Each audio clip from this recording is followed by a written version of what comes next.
Okay, good morning to all of our attendees coming in. Give us a minute or two. Let all of our 60 plus registrants find their way to Zoom while we also set up our simulcast on Facebook Live.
All right, good afternoon or good morning, wherever you may be in the world.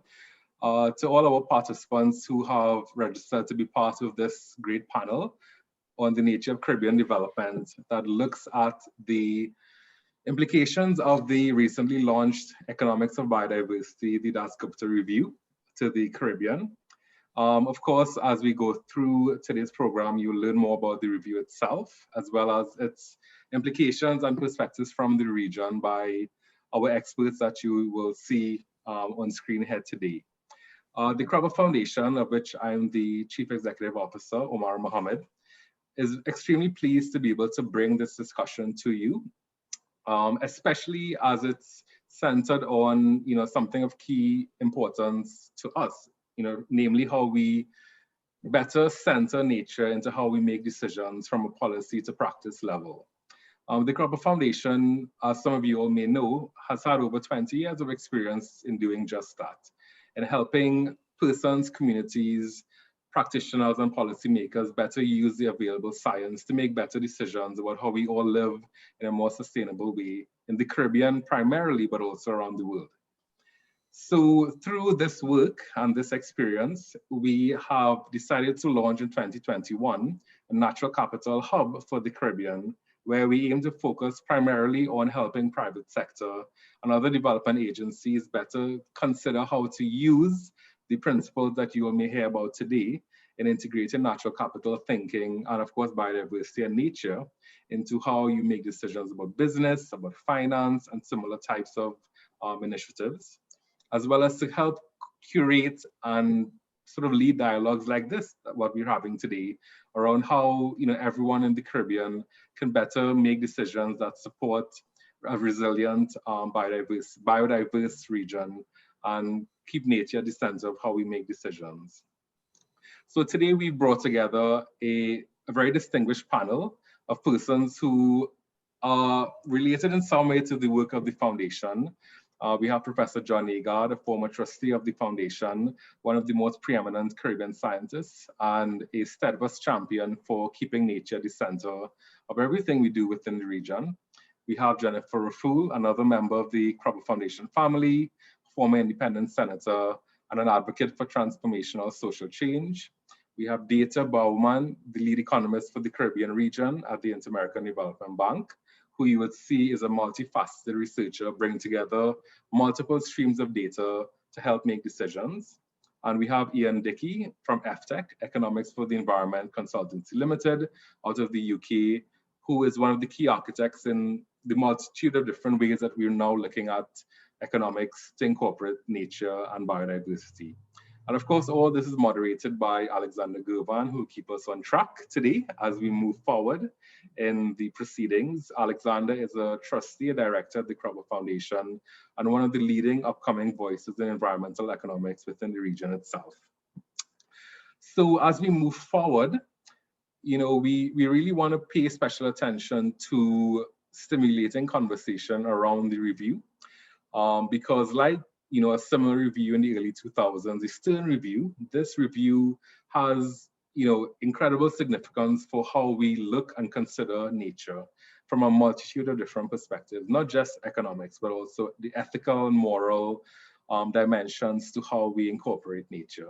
And just like that review and many others, this review is open to criticism and consideration and rebuttals as well. And we would encourage that type of deeper thinking into the comments and questions as we move forward, because only so can we really try to dive deep into this ecosystem, pun intended, this ecosystem of complexity around biodiversity and nature services from an economic and social point of view. Because only then can we really try to pull apart and interrogate the types of discussions that we need to have, especially within the Caribbean region. So we would encourage that moving forward as we ask our questions and have our discussions. And a couple housekeeping rules.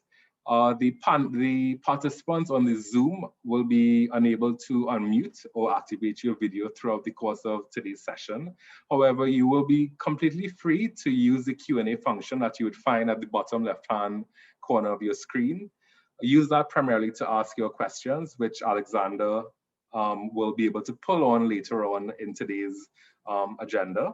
You can also use the chat function to put your comments as well as ask questions if anything strikes your fancy or if you have anything also important to add to the conversation. Of course, we're also live streaming on Facebook, and we have our team there as well monitoring that particular live stream, and they will also be able to send to us any key concerns, questions that may pop up over there as well. So with that, thank you all again for signing up to what we hope will be a very interesting hour and a half. And I will hand us over now to Alexander, who will give us a quick summary of the Dasgupta review and set us up for the balance of today's agenda. Alexander? Omar, thank you so very much for that lovely introduction and letting us know why we are here. I will not spend much time because that was fantastic. I'll dive right into it with our summary today of the Dasgupta review. I'm really excited to have this conversation and really make it a Caribbean conversation, contextualizing this landmark report using these really expert voices from within and outside the region. So first, what was this report? It was the first high-level review by Her Majesty's Treasury on the connections between the economy and nature. And it was first commissioned in 2019 with an interim report presented in 2020, and the final report presented this year at the Conference of Parties to the Convention of Biological Diversity. And what was quite special about this report was it was commissioned by the Treasury, not by the Environment Division, not by some other segment of the government. It was really quite significant in that they recognized that there is a connection between nature and our economies. And what it really articulated about that is that nature is a fundamental asset to our lives, to our well-being. And unfortunately, economic systems have ignored typically this asset, this class of assets, natural capital, and has focused fundamentally on human and especially produced capital. And natural capital is really foundational to our existence. It provides a set of goods and services that allow us to be here. And it's really, to reposition my screen. And really what was fundamental in this report is that it argued that we are a part of nature and we're not separate from it. Neoclassical economics separated the economy from the environment and said that we typically just draw things from it or dump our waste into it. And what this report really wanted to push forward was that we are integrated into nature. The economy is a part of nature and not separate from it. And even though nature is an asset, even though natural capital is like produced capital and human capital, it is different. Of course, nature has an intrinsic value, and nature's contribution to people extends this idea of ecosystem services by recognizing that ecosystems are interdependent. A fisher person is not just catching fish in the sea. Catching fish is part of their identity. Catching fish is part of their culture. But it also recognizes that values are incommensurable. So that, yes, we could value a coral reef for the services it's providing in terms of tourism and coastal protection and put a dollar value on that. But if it is the second largest barrier reef like we have in Belize in the world, it has a value above and beyond the services it's providing. So nature is a fundamental asset that allows us to exist. Without food, water, and oxygen, we would not be here. But unfortunately, nature's goods and services are silent, invisible, and mobile. And because of this, these ecosystem goods and services are typically not considered in our market decisions. They are non-market goods. And because we're not considering those in our decisions, they're not considering those in GDP, they're not reflected in the prices we pay, we make extremely inefficient decisions on a day-to-day basis as individuals, as governments, and as businesses, which lead to some serious consequences for our long-term existence and health. And what the report says is that there are two primary problems here. By ignoring these values, it leads to significant institutional and market failure. As I said, we make personal and policy decisions that are largely inefficient, and governments provide significant incentives to consume nature through subsidies. And without these true prices in our decisions, without the true prices, the true cost of the impact of producing goods being considered, we tend to overproduce goods, overexploit our environment, and underinvest in the natural capital that provides our ecosystem services. And this market failure leads to negative externalities. And these institutional failures come about because nature does not conform to our borders or current institutions. So our current institutions for the high seas, for example, fail to account for the complexity of the oceans. The Caribbean Sea and its connection to the Amazon is not currently contextualized in our governance systems. So with these institutional and market failures, we are having a significant negative impact on our environment by creating demands on the environment that exceed its capacity to supply these goods and services. Right now, many of you are familiar with the idea of overshooting or Earth Overshoot Day. And this is basically trying to capture the idea that every year we are consuming more than the Earth can actually produce. With our current living standards, we require 1.6 Earths or 1.6 Earths worth of production every year to sustain our living standard. And what this really means is that we are borrowing from the future. We are failing to manage our collective portfolio of assets, which includes its natural capital, because we're ignoring it. And this resulted in a significant increase in produced capital, in the physical things that we have in this world. It has led to some increases in human capital, our human capacities or our education or healthcare, etc. But this has largely been at the cost of natural capital.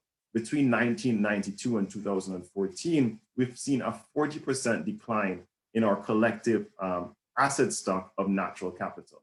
And we're essentially borrowing from future production, but also compromising our natural assets' ability to sustainably produce these goods and services which we rely on. We are almost like an athlete on steroids. We have a significant increase in productive capital. We have some increases in human capital. We're able to run this race much faster, but eventually we're going to have to pay that cost with decreased life expectancy and human health. So in essence, we are borrowing from the future and compromising our natural ability to survive in the future. So what do we do? Well, the report has three main recommendations. The first one is that we rebalance the scale between supply and demand. The second one is that we change our indicators of success. You're running that race. The indicator of success is not running the race. It's running the race to the fastest person that's not on steroids. We also need to transform our systems. And this recommendation is focused on our education systems, but also our financial systems. So let's quickly go through these three recommendations. The first one, related to rebalancing the scale, as I said, means that we have to focus on reducing our demand while increasing supply, right? And reducing demand is a personal issue. We need to make personal revisions in our consumption patterns, but it's also an issue at the policy level. There needs to be the removal of perverse subsidies and incentives which actually encourage us to consume nature. In the Caribbean, we have significant fuel subsidies. We have significant subsidies for the importation of foreign food forms, which actually have negative ecological impacts in where the areas they're produced, but also impacts in terms of climate change when the transportation is considered, but also impacts in terms of degrading our personal abilities in the Caribbean islands to produce food. And this, of course, is related to another aspect of reducing our demand. One of the biggest drivers of terrestrial biodiversity loss found in a report was our current food systems. We need to advance sustainable food production systems, and related to the removal of subsidies, remove the subsidies that we have, encouraging people to dump fertilizer, dump pesticides on our lands with the idea that it increases production when it actually doesn't. Of course, in the Caribbean, because we're faced by the impacts of climate change, we are aware of the global need to decarbonize our economy, but that also comes down to the local scale. In Trinidad and Tobago, air pollution is some of the worst in the world, and it's having a significant impact on public health and not just our economy. Now, increasing supply, Professor Agar is probably going to speak to this. We need to conserve and restore nature by investing in nature-based solutions. So we do not only need to reduce our pressures on nature, we need to rebuild it so that it can continue to produce, and we avoid negative tipping points that we're unaware of and we can't return from.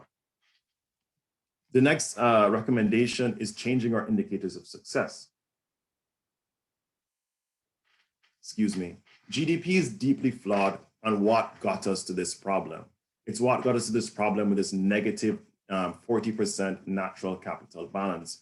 As we know, GDP is deeply flawed. It doesn't account for asset depreciation. It doesn't account for the benefits provided to us by natural capital.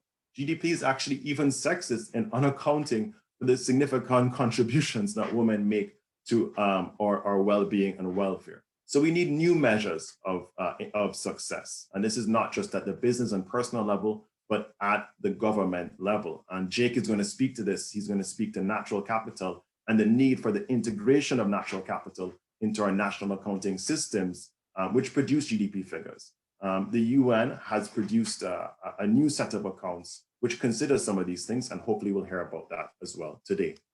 The final recommendation is a transformational change one.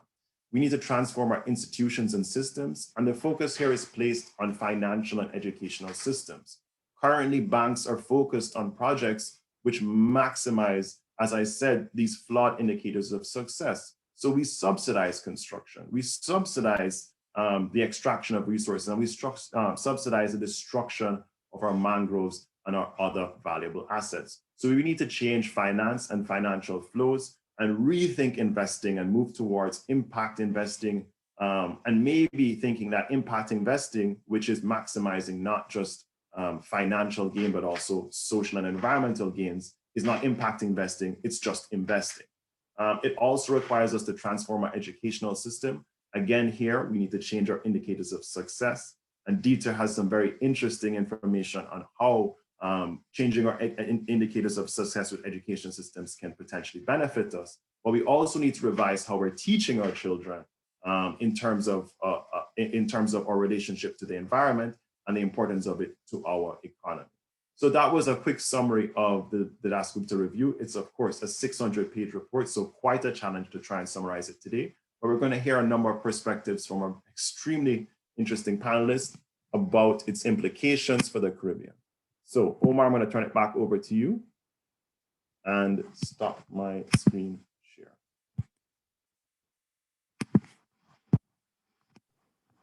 Great, thanks so much, Alexander. So just to kick us off with our panel discussion, I'm just going to do a quick introduction of our panelists, and then Alexander will take it over from there.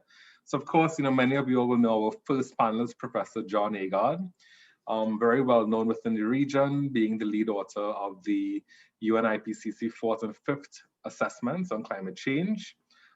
He's also been an independent advisor to the IDB on environmental and sustainability policy, a member of the CARICOM Climate Change Task Force, and here in Trinidad and Tobago, chairman of the Environmental Management Authority for 4 terms.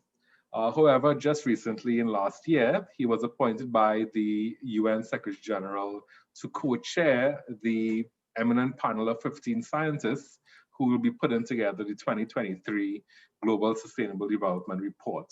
Of course, the SDGs have nature at their center, with sort of biodiversity and ecosystem services underpinning quite a few of the pivotal SDGs. He will take us through his own perspectives as we move on. We have as well Jennifer Afu, who, as I mentioned, is a former independent senator in Trinidad and Tobago, also a development economist working primarily on innovative financial instruments that promote social transformation and sustainability. She has applied that in her work within the parliament, but also in her work as a global shaper with the World Economic Forum and her championing of the Global Shapers movement in Trinidad and Tobago and around the Caribbean as well.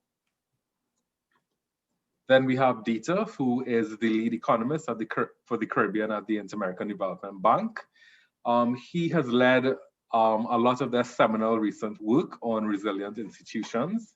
And he, as you can see, has had a diverse bit of experience in applying data to a lot of different developmental work around neonatal care, child labor, academic performance, agricultural profitability.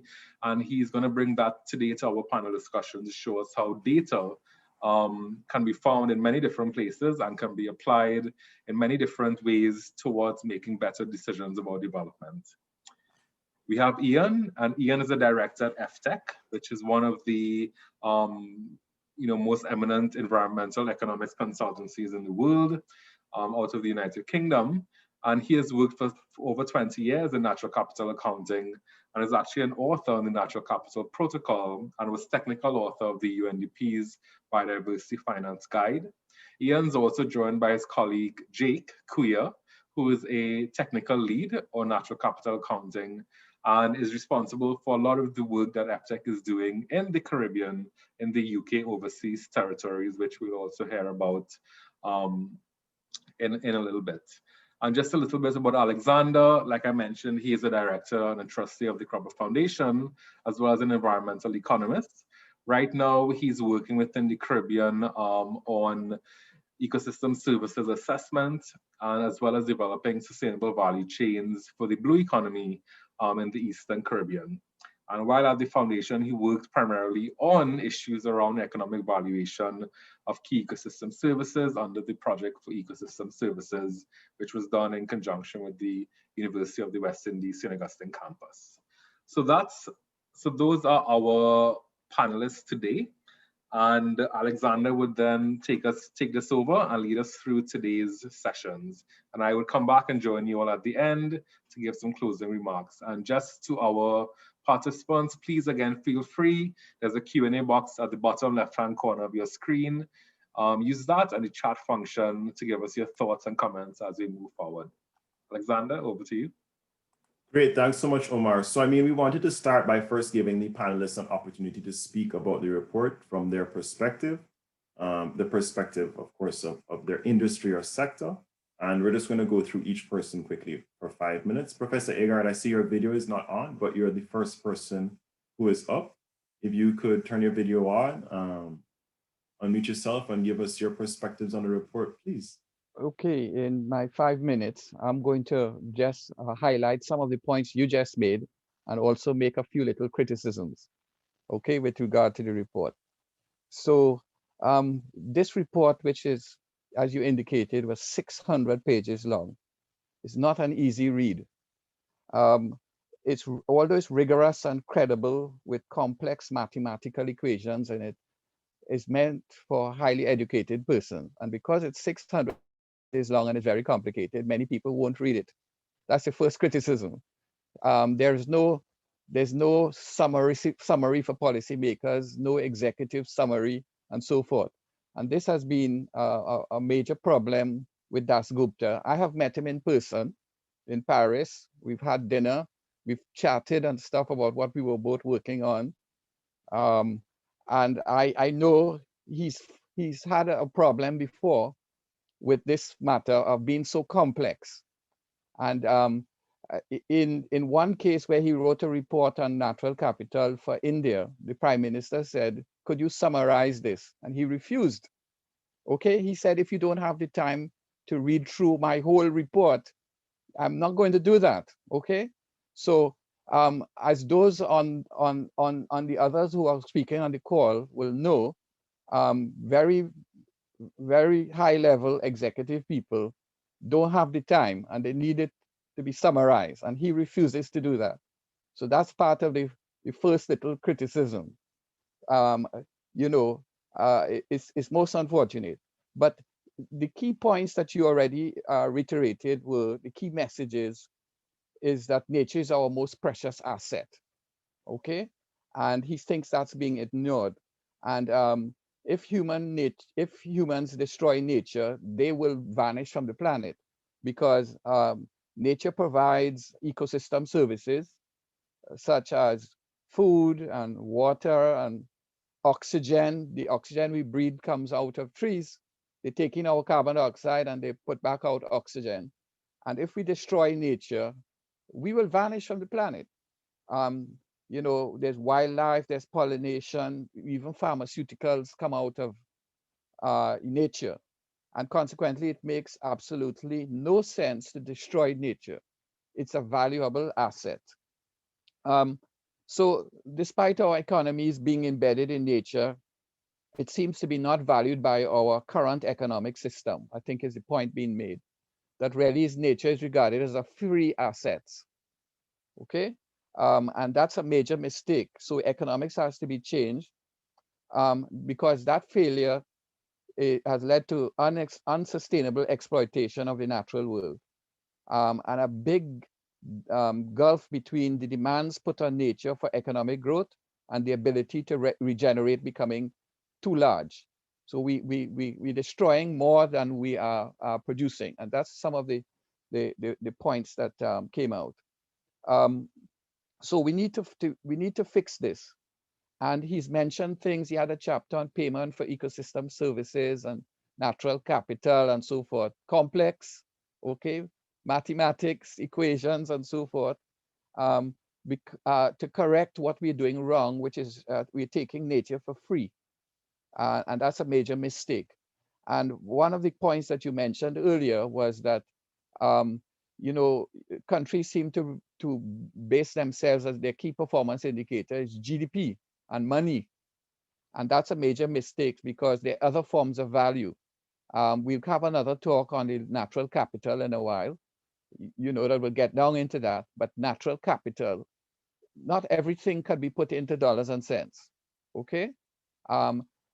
Just for example, anxiety. People, to avoid anxiety, people need to see a few plants and look out their window and see some trees and stuff like this. How do you put that in dollars and cents?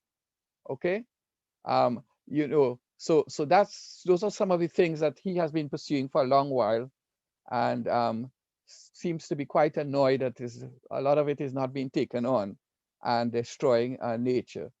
So there are implications for the Caribbean, of course, because nature is its major asset.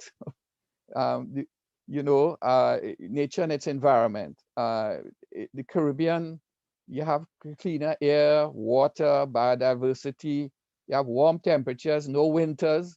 So the Caribbean encourages people, you come here and you stay in a hotel, you know, you go on a tour, you go to the mangrove, you go down to the beach, etc., and pay us money.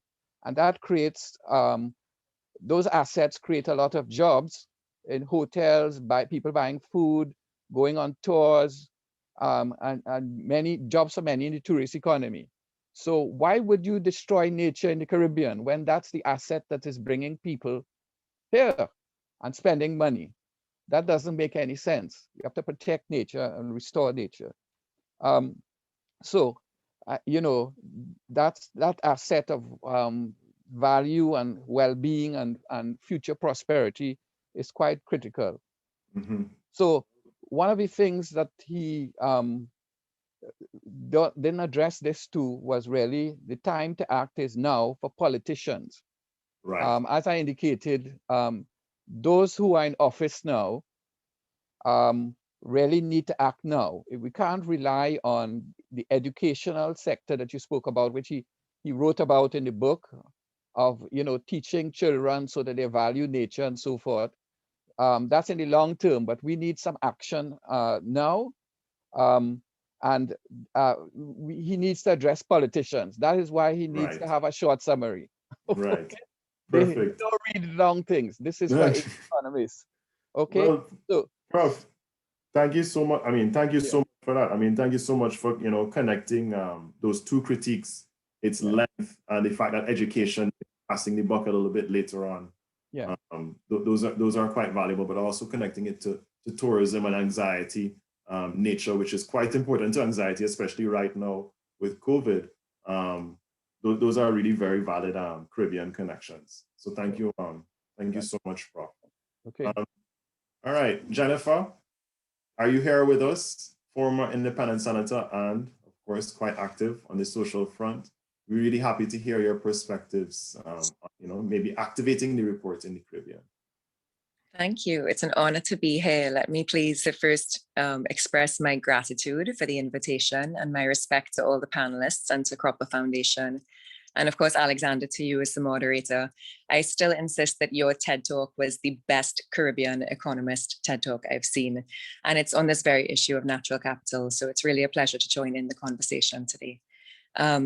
Professor Agar, I really appreciated that you started with the criticisms of the report because I didn't want to be the lone wolf with something less than perfect to say about it.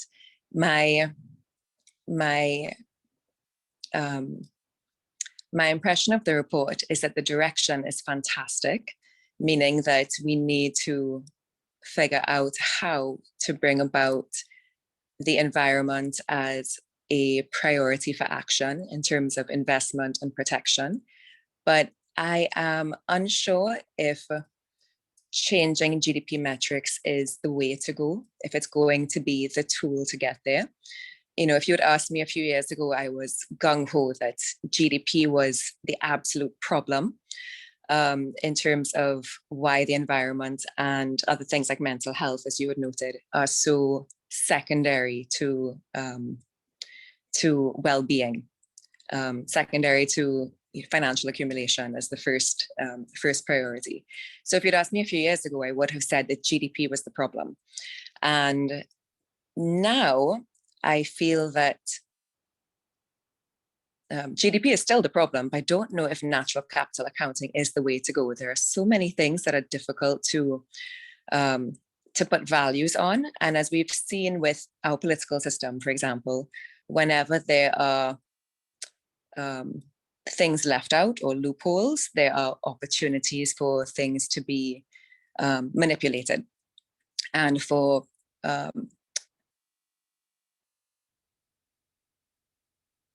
transaction costs and efficiency losses to come about as a result of it.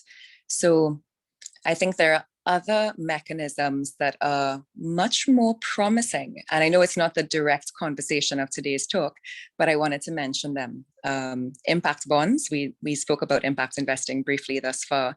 I think green bonds are really the healing of economics and the healing of environmental economics, because they are all about creating a value for the investment based on the level of government savings in the future for that asset.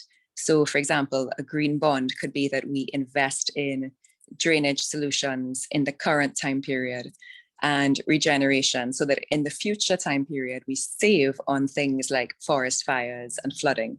So what we do now in the current time period in terms of GDP and economics is we only account for the things that are transactions in the current time period. And we don't look at future time periods. So that's why there's always a sense of urgency and the sense of necessity for expansion. But green bonds can take this private sector capital and link it to payouts for future achievements of the results. So it's win-win for governments, for private sector, for the population, for the taxpayers at hand, and for the environment, so that we can be sustainable going forward. Also, blockchain, there are many different opportunities now with not just the currency exchange that it provides opportunity for, but also looking at blockchain as an opportunity for land allocation, and the opportunity that it can catalyze with bringing about land equality and land justice, access to land in the Caribbean region and elsewhere.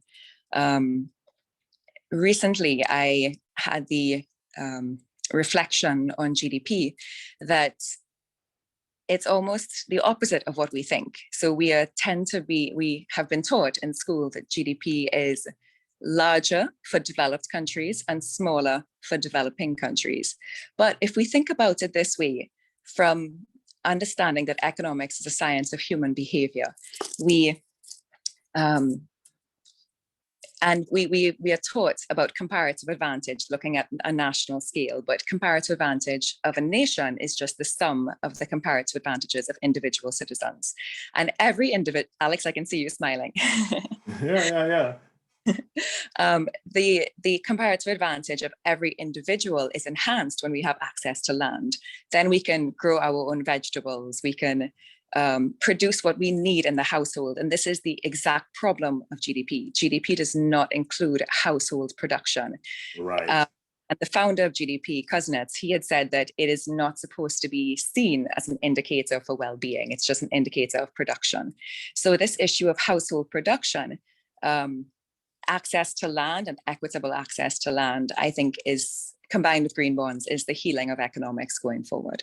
And I can elaborate forward, but I don't want to take up too much time, so we can leave that for later.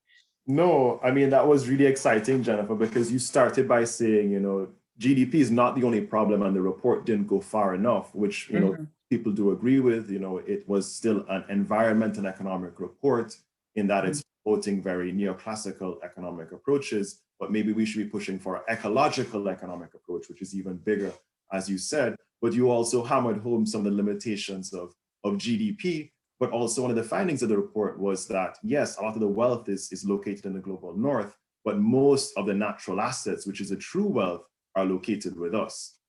So, thank you so much for re-hammering that point.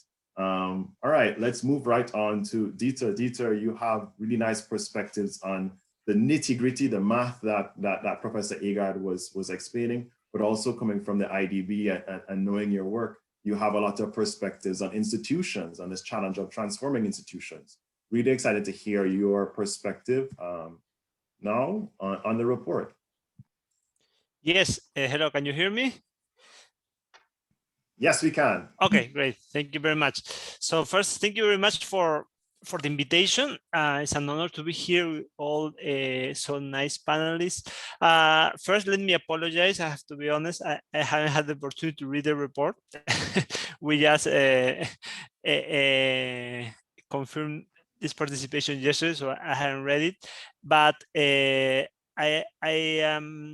I've been very impressed with your presentation, and I totally agree with the punchline that our view should be more holistic rather than only compartmentalized between GDP, economics, and then looking at the environment is something that is there that we can extract from and will always be there. So that's not the case, and I think that has been now widely recognized by all the professions, and there is a lot of work, and although as it has been correctly said, you cannot quantify everything, there are a lot of things that now you can quantify and that you can show objectively how the consequences of climate change and depleting resources are coming back to humans, and not only in the immediate damages, but also in damages that could occur over the longer term, and that could impact longer term productivity of people and livelihoods, as I will show a little bit in a bit. But so let me first start connecting with the topic of institutions. I just want to highlight, we recently, like a couple of weeks ago, published a book entitled Economic Institutions for a Resilient Caribbean. It's publicly available in the IDB website, and also I think it will be shared here in the forum. And the connection that I see is, first, the evidence that we show is overwhelming. Countries that have strengthened their quality of their economic institutions are more resilient to shocks, right? And have better prospects in shaping the patterns of prosperity and economic development. And in this book, we focus our analysis in three sets of institutions: in fiscal institutions, monetary policy, and financial systems. And why we see this as a connection with the report? Because building a sound institutional framework is central to first disincentivize short-sighted policies. When I speak about short-sighted policies, is when you are only caring, and it has been extensively shown that governments have the incentives to focus on producing immediate results, right, for their constituencies. But these immediate results are not always in accordance to a long-term view, right? However, when institutions disincentivize or basically tie the hands of the current policy maker, it is high more likely that there will be a shifting of scarce resources towards forward-looking investments, like, for example, in this case, protecting the natural resources or building appropriate resilience to climate change. Okay. So to this end, what we show is that the interplay between, for example, fiscal rules with appropriate escape clauses that also could be flexible, right, to attend like crises like we are living currently, for example, right, with the COVID, and their enforcement by independent fiscal councils are very critical to achieve this type of objectives. Rules that can actually have to that make politicians to commit toward a longer term perspective of intergenerational equity and balancing the resources for the future. And another key point that we also highlight is that financial regulation, and this is a topic that you mentioned in your presentation, the financial system, right, is a key system to foster efficient resource allocation to the most productive and sustainable activities. That is the ideal that will be happening, right? The financial system as a vehicle to actually finance activities with the highest, not only economic return, but also social return, and also in this case, where you were speaking about natural return, right? For the natural resources. Sustainable activities that can enhance the welfare overall, looking in a holistic view. And here, what we show in one of the chapters of the book is that one of the characteristics of Caribbean financial markets is the high level of asymmetric information, okay? Asymmetric information that actually fosters misallocation of resources towards less productive firms. So basically, financing within the Caribbean privileges the fact that a firm can show that they have enough collateral to repay the loan, rather than a firm that could have a very good plan with low collateral, but they could have sustainable investment for the future. And what we show is that exploiting big data and embracing the digital revolution by, for example, implementing credit registries using existing administrative data could reduce greatly these information asymmetries and start privileging the longer term social and economic returns of investment when it comes to financing economic activities. As these reforms could build resilience against shocks, we think that they should rank high in the policymakers' agenda. And now let me go to another piece of research with one example of such shocks within the Caribbean, which are the hurricanes, okay? So everybody knows that climate change has exacerbated the frequency and severity of hurricanes, and specifically here in the Caribbean. We usually quantify the immediate damages of these events in terms of, for example, lost lives or destroyed infrastructure. However, this might only be the tip of the iceberg if there were also deleterious effects that would manifest over the long term, okay? And in a recent study, we merged data spanning 25 years of living conditions surveys for Jamaica, and we matched it with district-level geospatial information on the severity of tropical storms and hurricanes. So for each hurricane, we quantify the level of destruction that the event caused in each district of Jamaica, okay? So there are different districts, not so not all districts experience the same destruction. Some districts are more highly heated or less. And so we quantify that for each district. And then with this novel panel data, we assess the effects of increased destruction suffered during the pregnancy period, okay, on early childhood development indicators observed 5 years later after the event. Here in this figure, I show that actually, so in the x-axis, the one that is 0 is those who were affected. The others are cohorts who were in bomb, like either before or after the hurricane, so they were not affected, and that's why the effect is 0. But for those affected, you see they have a negative effect of about 3 standard deviation in weight for age with respect to comparable children that were not exposed to this event during pregnancy. Wow. And based on existing evidence, these negative effects on physical development within the 5 years of life could also transmit to long-term productivity to reduce acquisition of cognitive and non-cognitive skills.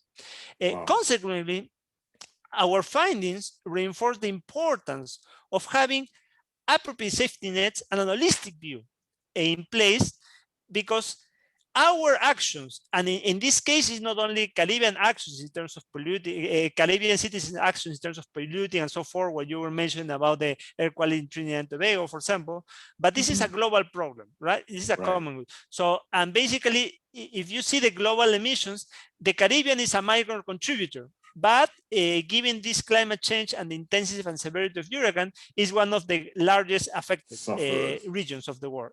Exactly, suffered. So it's very important to have this in mind, because although not everything can be quantified, these things that could be quantified highlight the fact that climate change is not only having immediate effects on the disasters, but they're also having longer-term effects that will translate into longer-term productivity, into longer-term human capital, that at the same time could reinforce a negative cycle. So it's very important to have this in mind and to design appropriate safety nets to assist this type of vulnerable persons, because you're not only helping them now, you are helping also a longer-term productivity approach. So thank you very much. Wow. Dieter, that was fantastic. And it's really nice that you actually connected it to Jennifer's comment of the short-sighted policy cycle. But also you're showing us numerically that if we don't invest in resilience, it could cost us later on in terms of healthcare and reduced productivity. So actually taking or forcing institutions to take a long-term view can actually yield not only financial returns, but possibly social and economic returns as well. So there's a double dividend there. So thank you so much for showing us that numerically. Exactly. We'll be asking you questions later on about 25 years of panel data. That's fantastic in the Caribbean. But I must move on to Ian. Ian, I'm so sorry to put you last, because we've all beat up natural capital a little bit with some of the critiques. But I'm really excited to hear from you as an expert in natural capital accounting, some of the benefits of it and how it can relate to our Caribbean problems. So, Ian? Yeah, thank you, Alex. And thank you to Cropper Foundation for the invitation to speak as part of this panel, and for the great challenges to the natural capital approach.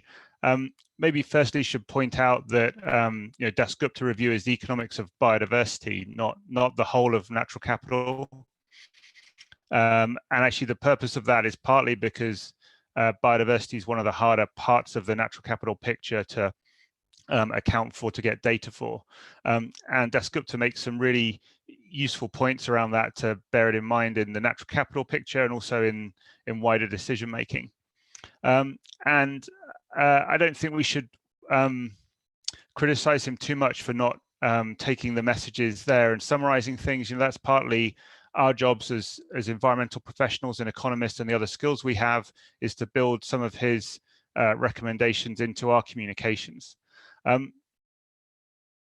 So if I could summarize maybe what we could take from the Dasgupta Review into our jobs and our work, is three things we've boiled it down to as FTech. So firstly, just to think a bit differently about nature, and all the panelists have talked about nature as an asset in some way, and that's the basis of natural capital thinking.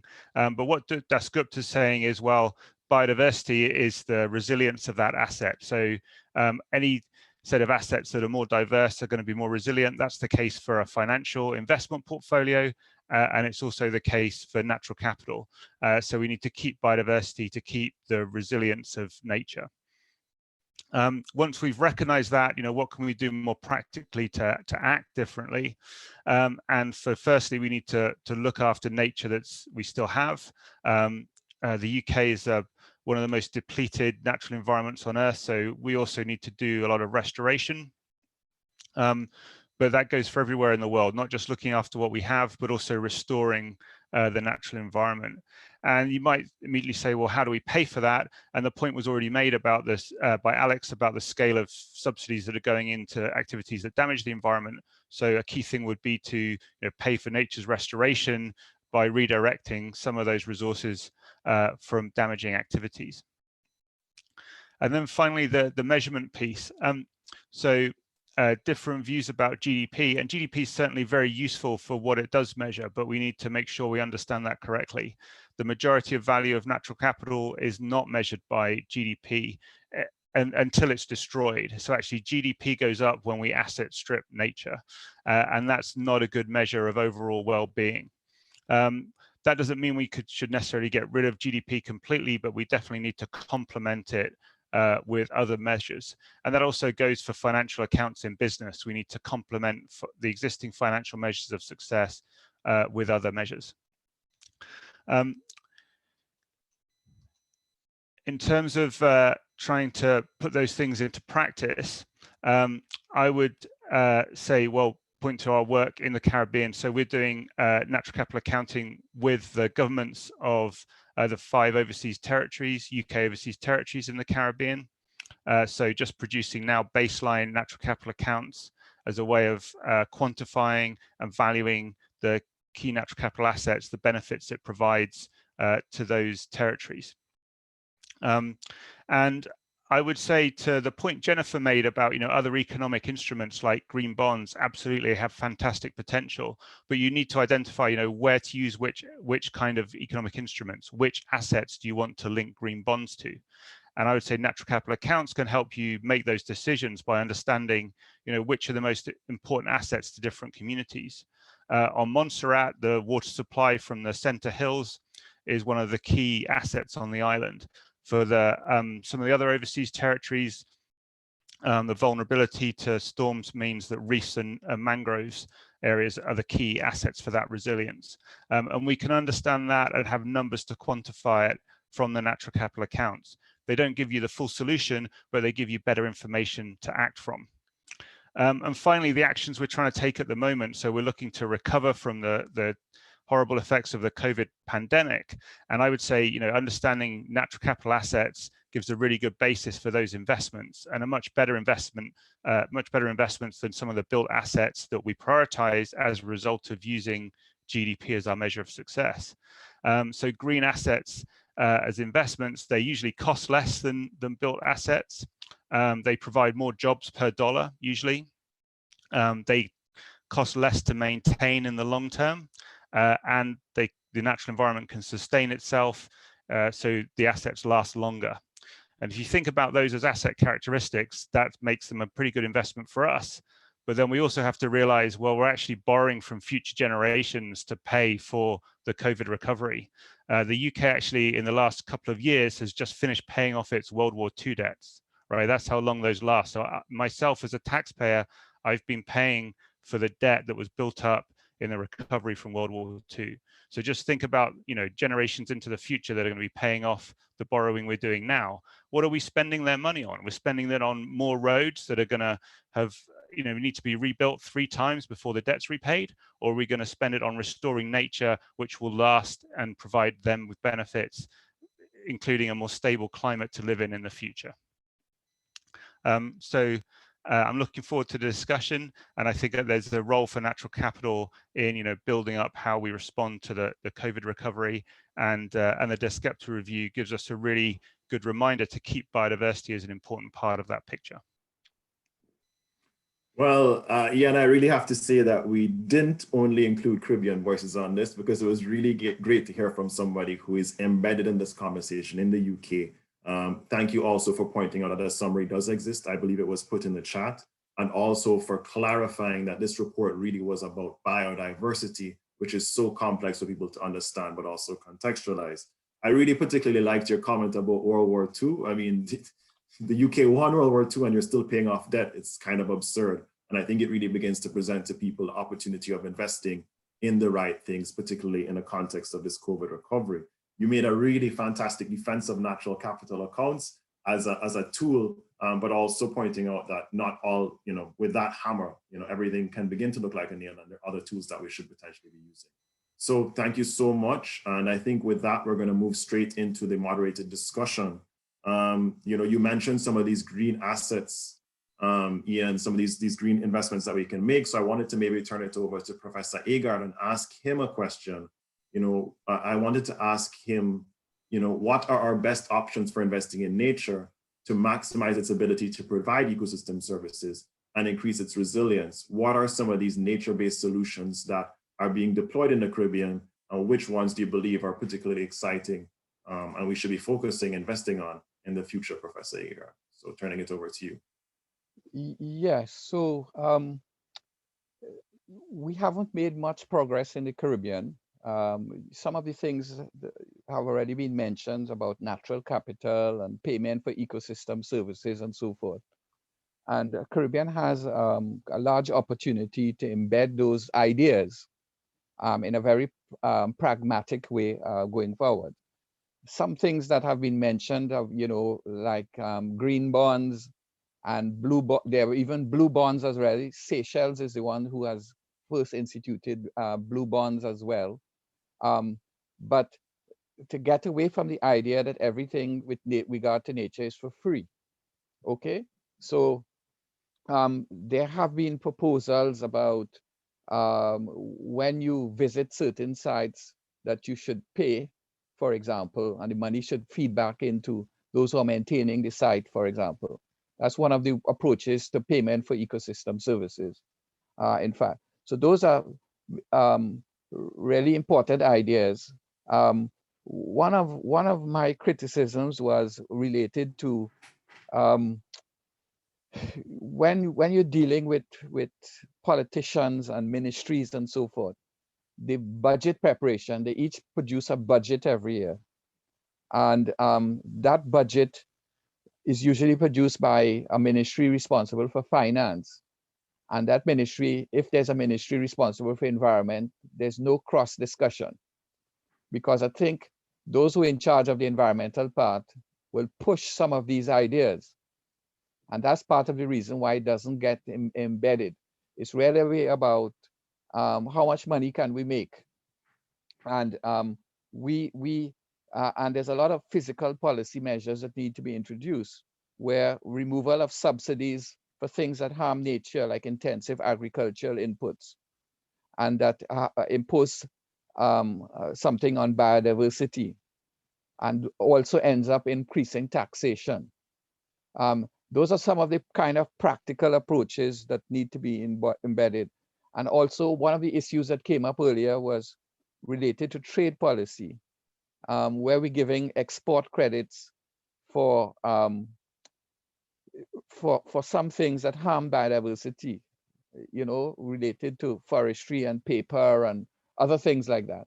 So that's part of the system, I think, that needs to be introduced going forward. And I was hoping that in the report, there should have been some practical measures, pragmatic measures like that, that could be utilized to act now, rather than, in the future. Right. And one of the issues brought up earlier was the fact that there's a mismatch of thinking by decision makers, which is that they think in a short term, whereas the sustainability issue requires you to think long term. And some of the thinking is that somebody else will be in charge then. Right. Okay, and they'll have to deal with it. The same way we were just talking about people in the UK still paying for loans taken out from World War II. That's the idea of it impacts on future generations. So I leave it at that. Yeah, well, but also, Prof, I mean, you really raised some very valid questions about the challenges of day-to-day management and day-to-day policy making and day-to-day budgeting. So I think we're actually really lucky to have Jennifer here because, you know, she was once a senator and she understands kind of the challenges of working day-to-day with politicians. I will not call her a politician here. She's a developmental columnist to us. But I would want to ask you, you know, Jennifer, how could we communicate, you know, some of these things being said by Professor Agar and by our other panelists to policymakers? How will we make them in the Caribbean more receptive to some of these recommendations of blue bonds and natural capital accounting? Mm-hmm. Well, I'm very patriotic. I think the Caribbean is incredibly special. And I think that the Caribbean is very promising in terms of its ability to implement things quickly because it's so small and there's so few layers of bureaucracy. You have direct access to politicians. I would say I'm a public servant because I was a non-partisan independent senator. So I was not belonging to one particular party, but non-partisan, just to clarify. So what I do love about the Caribbean is that there's that access to all of our ministers. You just, you know, pick up the phone, you pick up WhatsApp, or you can go to a meeting if need be, a constituency meeting. But the beauty of the Caribbean that I love is that you can access politicians and they're here to serve. You know, it's very different. We inherited this political system from the UK when we became independent after colonization, but we didn't design the system of our own accord. So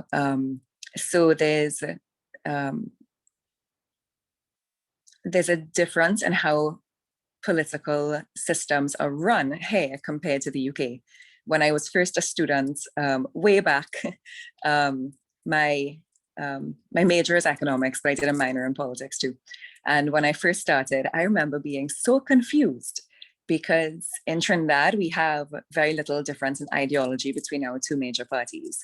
And I could not for the life of me figure out how left and right went with conservative and liberal and different religious beliefs in different countries.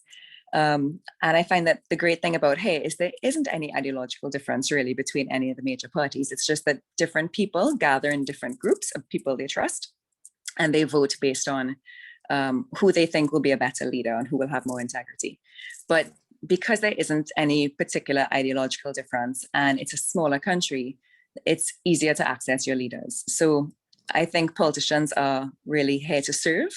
Unfortunately, they get a bad rep. The media does not do a good job of portraying either multiple hours of parliamentary sittings. For example, they just highlight, you know, the 30 seconds of bacchanal and drama because that's what sells viewership.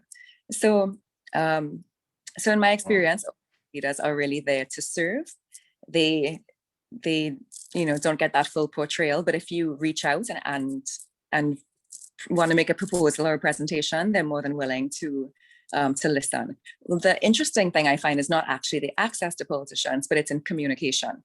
As an economist, I feel that the way that economics was taught was kind of incomplete. And it's not that, you know, there's anyone to blame, there's no conspiracy theory. It's just that economics is a science of human behavior.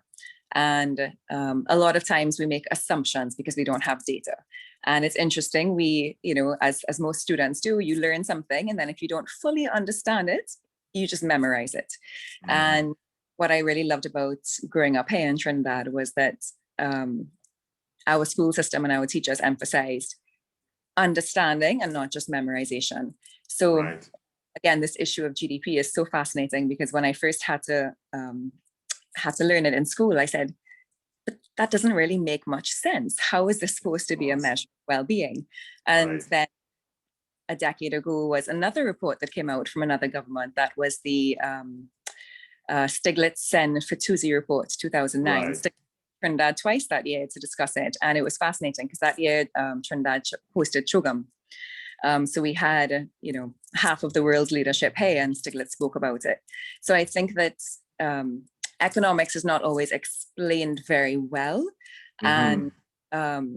And there's very few metrics that are actually relevant, you realize, over time.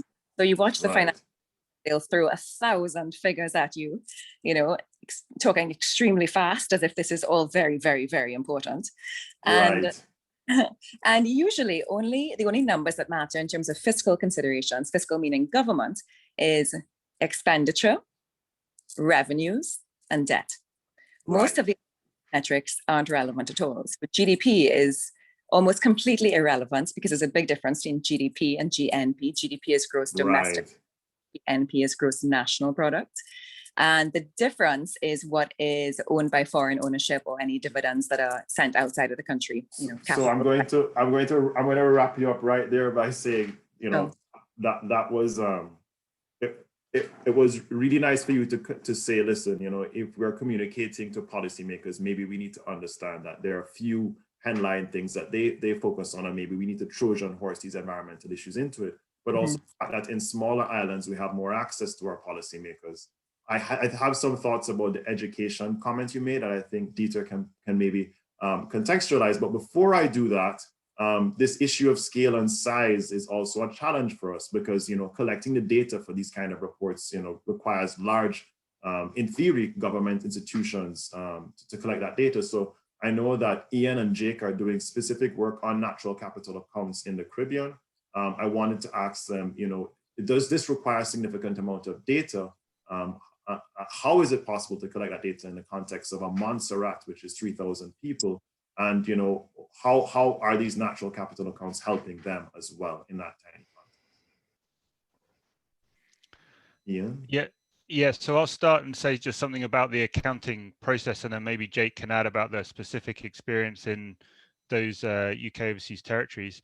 I mean, yeah, so we're suggesting to governments to, you know, gather new data, and the UN has just published the global guidance on this standard, which is really exciting for statisticians and economists to work on the environment with. But the basic answer is to join up data you're already collecting, and actually that you need for multiple purposes. So it's not a completely new and separate data collection system. It's one that better integrates the data you already have. You know, the data on your water supplies, your mineral exports, your fish catches, the condition of your reefs. All those things probably monitored already, but the data isn't joined up in a single system. And that's the same, you know, for the UK and for the countries in the Caribbean and all over the world. So it doesn't have to be lots of new resource, but it has to be a new relationship between the Economic Ministry, the Statistics Office, the Environment Ministry. And you can get some real, I think some real benefit, more benefit from the existing data collection and benefit from new data that generates. Okay, exciting. Jake, do you want to tell us a bit about the work in the Caribbean? Yeah, I'll just add to what Ian said. I won't get too specific on the work itself, but I will point out that the OTs, Anguilla, TCI, etc., are amongst the smallest economies and smallest populations of any Caribbean islands, and we're still able to work with the local government departments to start to build these tools. And I highlight that they're tools, or it's a process. So we're not focused on the results or the headline indicators. The equivalent of GDP, we're not actually mostly focused on those numbers. We're using these tools as much for engagement and as communication tools to really get these ideas around dependency on the environment, to how the environment underpins not just the economy, but welfare of people as well. How, you know, there's an intuitive understanding that reefs provide protection, but actually being able to make some really strong linkages between, you know, if you don't protect these assets and they degrade, there's a real measurable impact that you're and vulnerability that you're putting yourself up for. So natural capital accounting is a process. We shouldn't think of it as an indicator, as a number. It's a process, and it's a tool that helps to communicate these values. And I think that's really where it resonates when we're in the OTs and the Caribbean more generally, and we start talking to people about these things. It's about the kind of language and how we present things more than the actual numbers themselves necessarily. Over time, as the tools become more robust, maybe it does become a bit more about the numbers and using them to make decisions, but that's not necessarily the starting point. Right. So actually, it's really interesting that you say, you know, it reinforces the process, because that actually connected to what Dieter said about, you know, short-sighted policy and making it more, you know, process-oriented. But I actually wanted to ask Dieter, you know, you guys mentioned about this process. I want to know, what data actually exists in the Caribbean. You say you were working with 25 years panel data. Is there data actually out there, and how have you used that data to make institutions work more efficiently, or for us to make better decisions then as Caribbean people? I know you've done work in education. That's one of the areas in which the report recommends we focus. So I just wanted to ask you, how does research connect to actually better decisions and better policy making? Sure, thank you. Yeah, I would like to reinforce about the study of hurricanes is really combining survey data that is publicly available with also climatic data that is publicly available. So there's not much at the geographical level, so that's not much of a mystery. But let me speak about a little bit also following on what Ian said.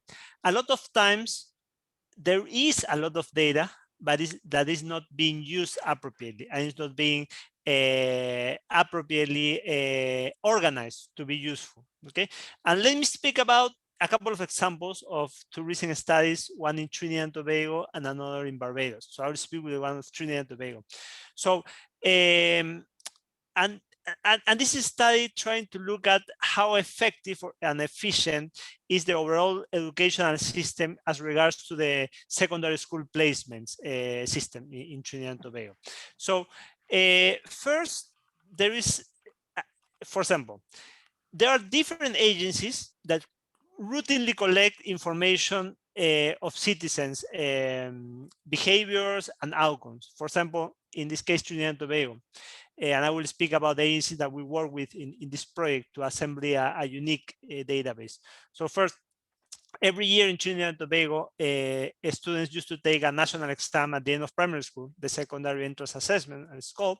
And that's like kind of a census of school students, which collects information on their proficiency and some family background, okay? And you have this for many years back in time, right? Also, every year, students register to take CXC examination, for example, right? And there are results on how they do and so forth, CSEC, CAPE examinations. Every time somebody is arrested in Trinidad and Tobago, the police has a very nice database with all the arrests that has happened since the 1990s, with the place where it happened, who was the offender, who was the victim, it was if there was a victim or not. And all of this is registered there somewhere in a database, right? Every month, the National Insurance Board collect the contribution of active workers, right, for their retirement, and they provide benefits on maternity benefits, pensions, and so forth. So if you think about that, that is collecting basically the whole earnings history of everybody in the country, which is there, right, in one database. So you can imagine if you had and only one integrated system with all this information that is routinely collected for every person in the country, it speaks to each other, you have a very powerful source, right? Because you could track people's outcomes through their life, right? Through their academic life, look at the their outcomes in terms of criminal activity. And there's one more that I forgot to mention. So the civil registry, right? The civil registry registers every marriage in the country, every live birth in the country, who was the mother, who was the father. So you can basically from there get a full picture information of the fertility histories of people and so forth. And if you have a well-developed organized, how many people are being born in the country and die each day in the country and so forth. So imagine for each individual, you have a unique ID connecting all of these databases into one single one. And this is basically what a lot of Scandinavian country does, right? So they actually, Estonia, Denmark, Sweden, some time ago, they even stopped doing censuses because with all this information, you have a picture every day of how many people are there, how much they are earning, what is their wealth, how much they are paying for their taxes and so forth, right? Into a single. So what we did in Trinidad and Tobago was actually work with each one of these agencies to actually merge this data at the individual level. So we can observe each person since the 1980s, when the person took the SCA, then how they did in the CXC, then all the criminal activity, then all the earnings history, and then all the fertility history, right? Whether each parent experienced, for example, a teen pregnancy and so forth. And what we basically did is exploit the centralized allocation system to secondary schools to actually calculate the contribution of each individual schools, not only to the improvement in academic outcomes, which is always what we focus on when we evaluate the schools, but also the contribution of schools to other non-academic outcomes that has been shown to be very important to welfare, to human welfare. Like, for example, experiencing teen pregnancy that has been shown to be a very high obstacle for women in order to continue studying more, and also that reflects in the labor market productivity in the long term, right? So a women experiencing teen pregnancy basically declines significantly the livelihoods of that person to continue further education and then to be productive in the labor market in the future, right? So we look at that, arrests, criminal activity, which schools are good at decreasing the criminality of their students, beyond the school years, and also which schools are better at producing better productive labor market outcomes measured as wages and labor market participation. So it's kind of arguing that schools produce not only exam results, but also multidimensional outputs. And looking at this in a more holistic view, what we have in this paper, we identify that some schools are very good, for example, at improving academic outcomes, but there are not always the same schools who are good and, for example, decreasing criminal activity of their students, or decreasing the likelihood of teen pregnancy, or increasing the labor market productivity. There are other schools that are better at this. There are other schools that are better at academics, other schools that are better at non-academics, and not always are the same. So kind of the evidence points out that taking only academic performance is not a summary statistic for overall welfare benefit of people, right? So that's what we show mathematically, taking into account all this database that covers people who took the SCA since 1980 and following them up to 2019, was the last year, showing that there is this multidimensionality of school output. And then we assess whether the school choices that parents should meet at the time of registration in the SCA, right, whether these school choices privilege the effectiveness of a school. So basically, effectiveness is understood as those schools who help improve people, not only looking at for example, what we always look at the school output is the percentage of people, for example, who pass the 5 CSEC exams, including English and math, right? So we have the best school, like 99% pass, but that's not really what matters, because given the system, these schools are also, since the beginning, enrolling the best students. So it could be the case that you get the best and you just maintain the same level, and then they will be the best at the end. So what we assess is how is the improvement. There could be a school basically that nobody knows and nobody prefers. So they enroll very bad students, and then they help them to increase, maybe not to the top, but to the middle. Right? So this is an effective school. A school that is enrolling very low ability students and is able to help them to improve, right? The most. And that is not typically seen in the aggregate statistic of what percentage of students pass the exam, because basically this school might have 40% of students passing, but the issue that without the contribution to that school, maybe only 5% would have passed. Right. So, exactly. So basically what you're saying is we're focusing on the wrong thing by focusing on school scores, and that these schools are potentially increasing the national welfare even more than the schools that have the very high scores. I mean, that's really interesting. Exactly. But it's also really powerful that there's all of this panel data, unfortunately, contained in silos. You know, as Ian or Jake said, that if connected, you can do really, really detailed analysis and see that there's, you know, this prestige school that existed 100 years has the highest scores, but this small school in the middle of the country is actually increasing our welfare even more. Maybe we should be investing that one even more. So that's super powerful. We only have a little bit of time, so I'm going to move straight into the questions. I wanted to actually connect those last two points and ask very quickly of Jake. We have a question from Jewel. Apart from changing responsibility for budget preparation, how do we get politicians to even listen? So Jennifer said that we have access. You know, we just spoke about the challenge of data being in silos. You know, how does Jake and Ian, you know, how do you guys get to Montserrat and convince politicians to even listen to some of these concepts which may seem esoteric? That's a question from Jewel. Yeah, I can start and Ian can jump in if he wants. So we have had some luck. We have engaged with ministers and ministry level people on the territories. There has been some interest, both from people responsible for environment, but also to some interest from economics and finance minded people as well. Part of it, again, is around how you communicate these issues. For example, you can make a pretty strong case that a high proportion of the actual tax base, the government revenue, is directly tied to the environment and maintenance of the environment, in particular through supporting the tourism sector, which in the OTs and some other Caribbean economies can make up to 20, 30, 40, 50% of the entire economic produce over the course of a year. If you can tie some percentage of that to the environmental assets and the condition that they're in, you can make a very strong case that maintaining natural capital, maintaining the environment is actually a way to maintain your tax revenues, for example. That's probably the most direct and most obvious route, but there are other types of arguments you can start to put together by having access to data that's put together in this natural capital accounting framework. Things like coastal protection was mentioned, maintaining fisheries.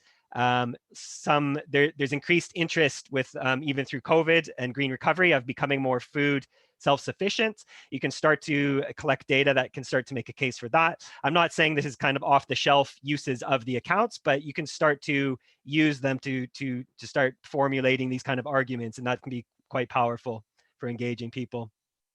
Wow, Jake, fantastic. You actually came back to Jen's point as somebody, and also someone in the chat box pointed out, you know, we can't limit public servants to politicians. They're also high-level technocrats. There's a multiplicity, but she made this point about them focusing on expenditure and revenue, and, you know, connecting it back to the tax base actually does that in a very tangible way.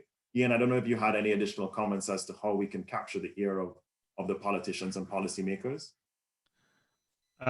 Well, the other thing I'd just say is, yeah, we're talking about communicating in different ways to the different audiences. So I think some of the economists in economic ministries, they need the 600-page report and the equations to take things seriously. For others of us, you know, we want to see summaries. I think one of the really strong things in the Dasgupta review is the visuals and diagrams it's developed. You know, it's not a common thing for environmental economists to draw pretty diagrams, but it's definitely a step forward to have those. So there will be other people that, you know, are communicated to better through diagrams, some people through equations.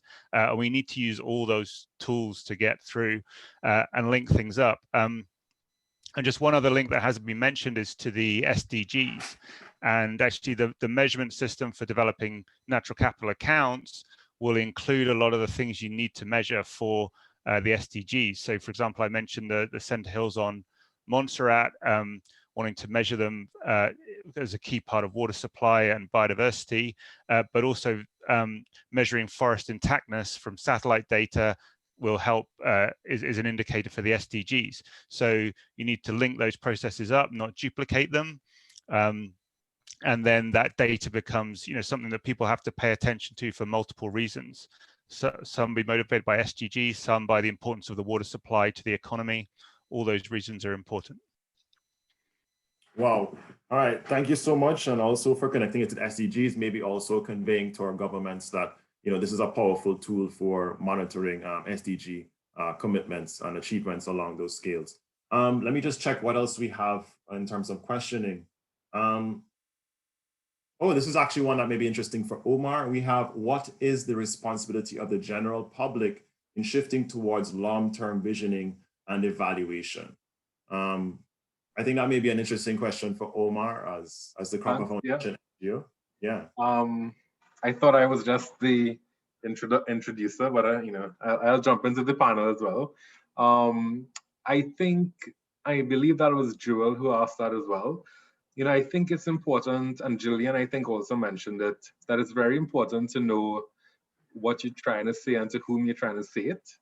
And I saw Peter Edwards as well mention that, talking about nature-based solutions, we need to also think about nature-based solutions for what? So what, because if we talk about it in generalities, then any role can get us there. But I would say that, Jewel, especially like if you are thinking about the public's responsibility, there are a couple of things that I think are very useful for civil society, activists, advocates, whatnot. It's to really use, to consider something like the Overturned Window, which is really your sort of, the spectrum of things that are politically acceptable to your mainstream or your public. And that's really how politicians make decisions. So their lens is this sort of section in the middle of this spectrum where they base their policy making, and things outside may be too radical or too aggressive for them at any one point in time. But the idea is that you can make that window move. Unfortunately in Trinidad, we've had this gender-based violence epidemic, and the upswelling of public pressure has moved that window. In a very short space of time, as well, talking about, and I saw you shared it, Joel, the petition for beach patrols for turtles in light of the COVID pandemic.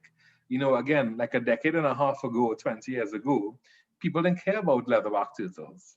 But the constant pressure was able to move that window to where now we have 5 environmentally sensitive species dedicated towards turtles. So I think it's also figuring out what your message is, figuring out, exactly who you want to tell that message to, and then understanding what exactly is the pressure point that you need to leverage your voice and, the voice of people who you think you can bring around the table towards, and to sort of push that window either left or right, to be able to have it centered on the outcome that you want to achieve. Otherwise, you just sort of, to use a Caribbean expression, forgive me, Ian and Jake, you'll be spinning top in mud, just trying to get something done. But you're either talking to the wrong person or you're sort of pitching it outside of that window.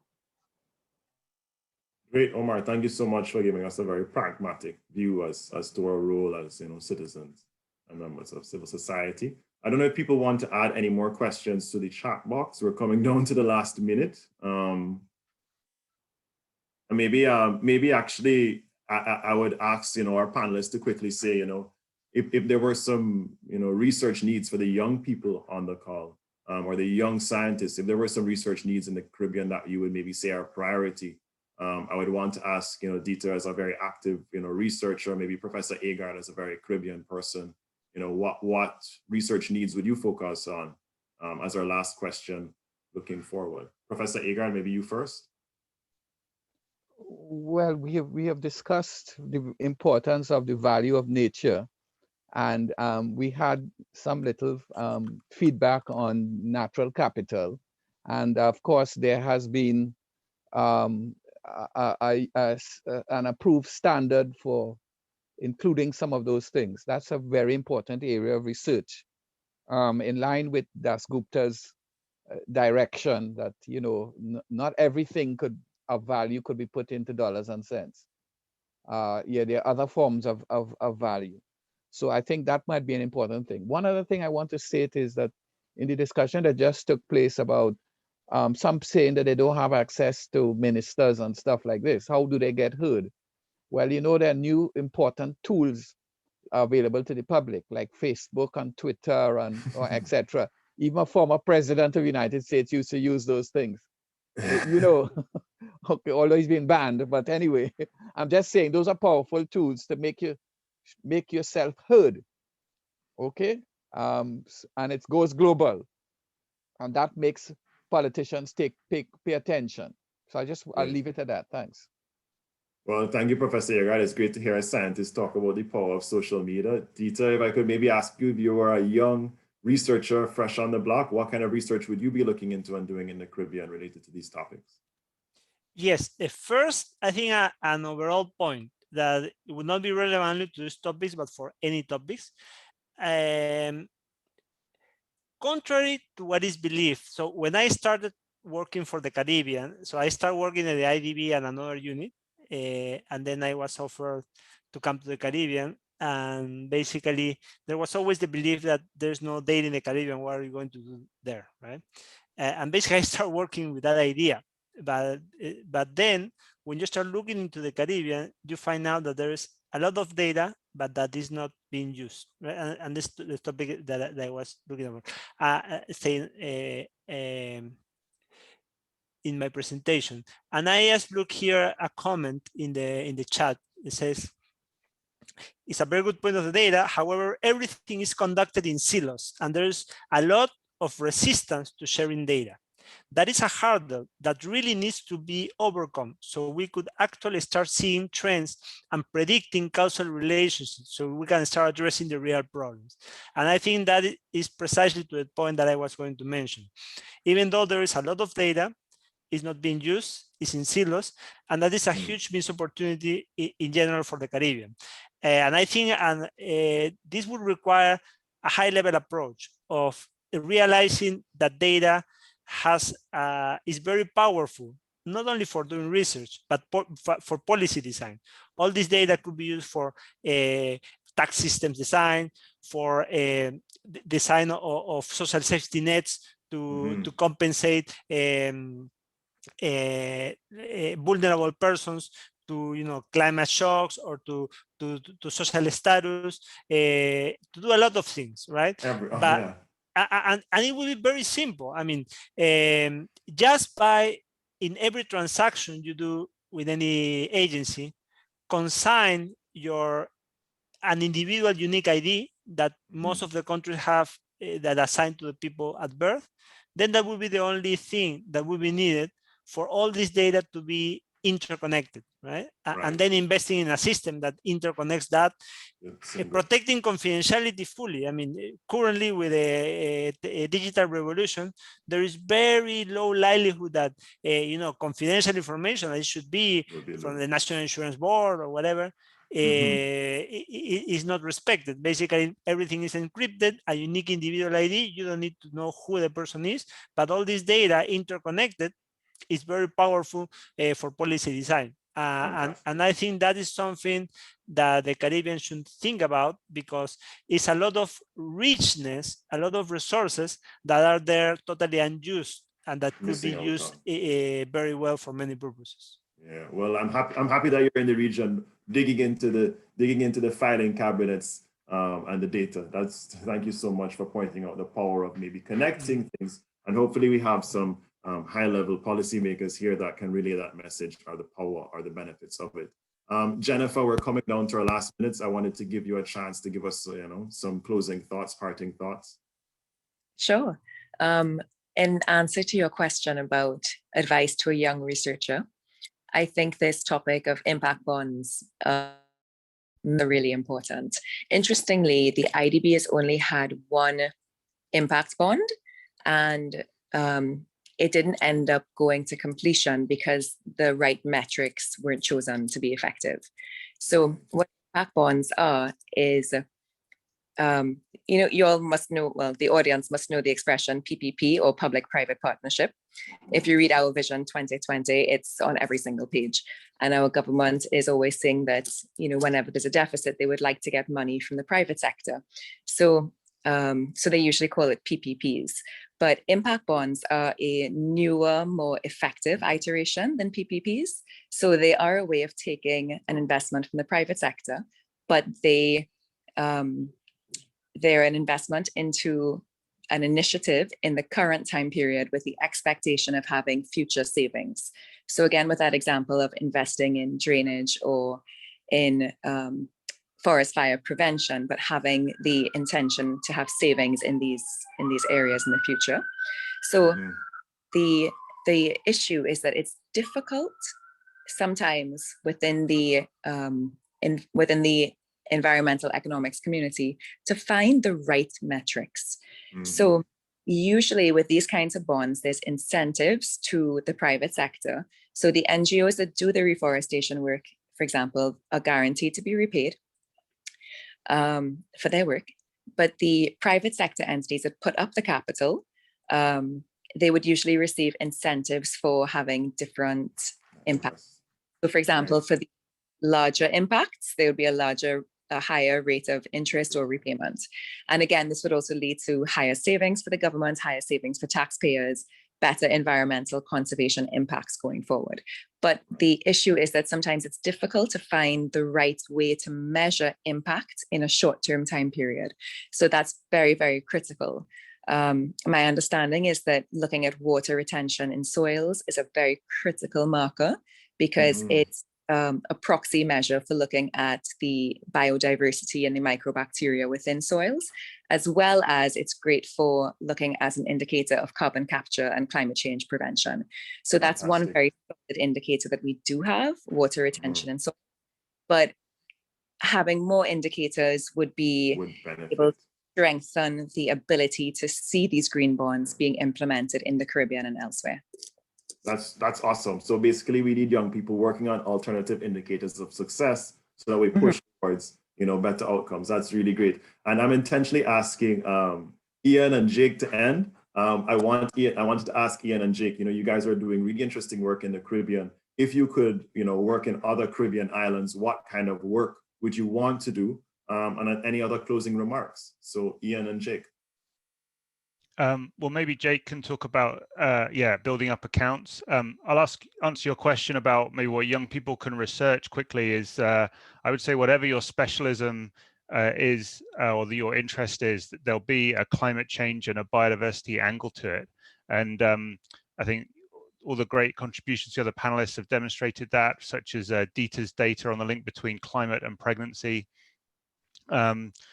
Show that linking up different data sets, you could start to build climate risk into that model and it give further insight.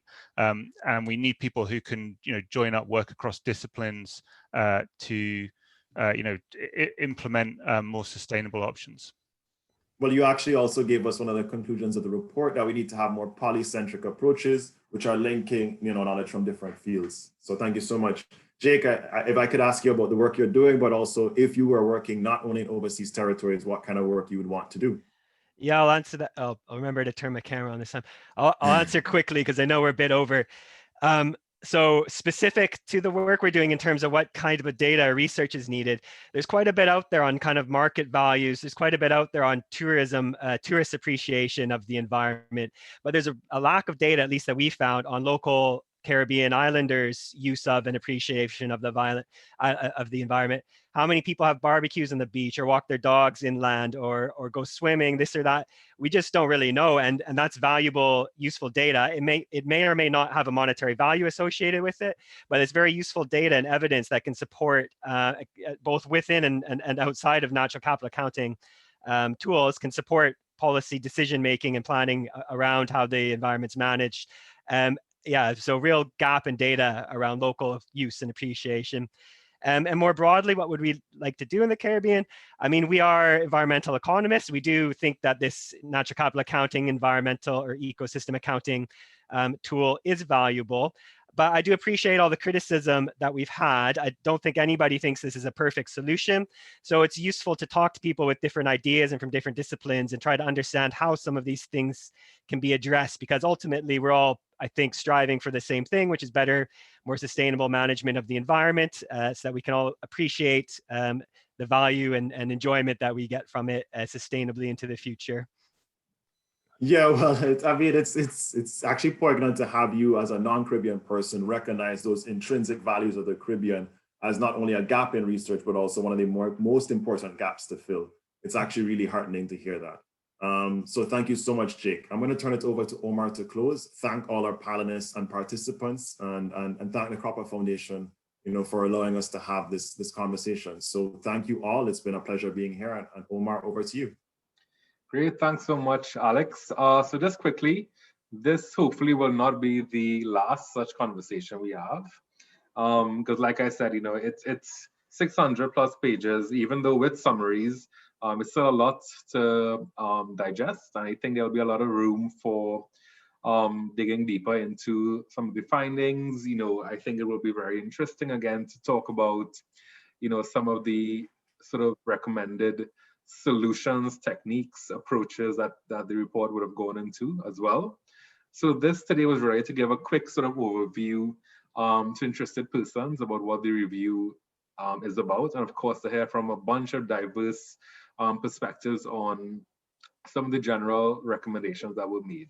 And I think, clearly, like I said before, similarly like with the Stern review, the whole point of this is to broaden the conversation around an incredibly complex topic. And I think, it's important to have those discussions and critiques so we can, properly figure out, like Mr. Edwards said, Peter Edwards in the comment about, what exactly are we doing this for? Are we just following a trend? Even if there is a trend, how does that relate to where we see ourselves in the future?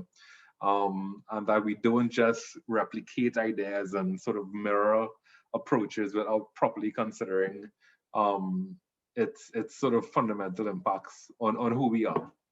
So on behalf of the foundation, I would just love to thank Professor Agar, Jennifer Raful, Dieter Bowman from the IDB, Jake and Ian from FTech, and of course Alexander for moderating us and getting us just a couple of minutes late.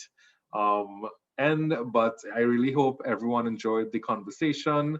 Dr. Marcel, we will take up your comments about putting together a document about just sort of combining some of the comments and concerns from today's panel, making that publicly available as well. We will cut this up into maybe a more digestible video and also have that publicly available as well. So thank you all again so much, and hopefully you all will sign up and register for the next such webinar that we will have on this topic. So thank our panelists once again, our moderator, and all our attendees. So have a great afternoon or evening, wherever you may be. Bye, everyone. Bye-bye, everyone. Thank you. Bye-bye.